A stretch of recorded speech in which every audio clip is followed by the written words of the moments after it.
Hey guys, welcome back to my channel. Today's video is kind of just a little speed paint of my Midnight Beauty piece that I completed a few months ago. Near the end though, I end up actually changing it completely to purple. So in this clip you kind of see me just messing with the lighting and erasing away some of the strokes where the light comes through differently. Because with the environment, your environment actually reflects different colors of light onto you or onto a subject based on what the color of the surroundings are. So when I was initially doing this, it was supposed to be green. So the green was going to be reflected onto the subject, so that's kind of why I had that green initially in the first part. But then I turned off that layer so I could kind of just work on the shadows of the subjects. And so basically how I do shadows is I do a multiply layer on top of whatever layer I'm working with. Typically I like to use more of a purpley shade so that it's not just, so it kind of adds some life into it and stuff. So here I'm kind of going through my brushes and figuring out what brush I want to use for another shadow layer. So since this is one of my older pieces, my style has changed a little bit on how I color things. So like for this one, I'm not using as many purple shadow layers as I would like if I was doing it now.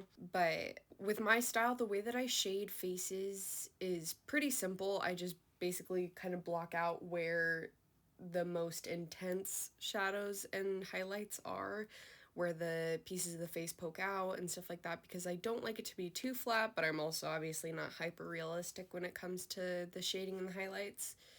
So here I'm just kind of working on the nose and getting that little part underneath tip of the nose and then under the eyes. And I used a more textured brush so I wouldn't have to blend as much, so it's not as harsh of a line, but I also still like to blend it out a little because I really like more of a soft look when it comes to the drawings. And I also really like grainy brushes because I feel like it's just a lot more natural than just using an airbrush or a hard brush.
Again on the pieces that are more just poking out, so like the chin, the cheekbones, the jawline, the nose bridge, and the brow bone. So just learning the basic anatomy is really helpful because it just helps you to actually identify the parts of the face where your lighting is going to affect it. So, and then I add just like little extra highlight details just for fun. My shading style and everything is super stylized, but a lot of people don't realize that just because something is stylized doesn't mean you don't have the knowledge of what is a realistic shading style or a realistic drawing style, because all drawing needs to have that solid basis on basic human anatomy, because you can't stylize something you don't know the basis for. So I know all the basic realistic bone structures, the bones, like I had to take multiple classes on it, but that's the whole point of art, is changing it to be your style and what you like to do. And so I really developed that just especially in the past couple of years. You can really see the difference between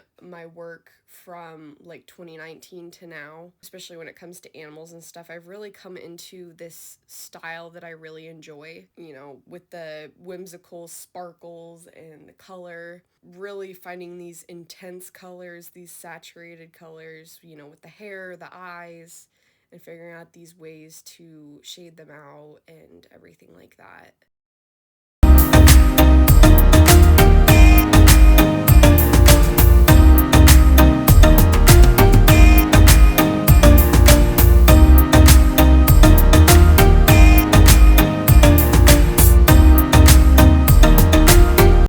Thank you guys so much for watching watching this video. I hope you really enjoyed this little chat with me and speed paint. Please like, subscribe, and comment. It really helps me out, and I really appreciate all of your support for the new YouTube channel. If you'd like to support me in other ways, please check out the links in the description box below with my Patreon, my Etsy shop, and all of my other social media handles. Thank you guys again so much for watching.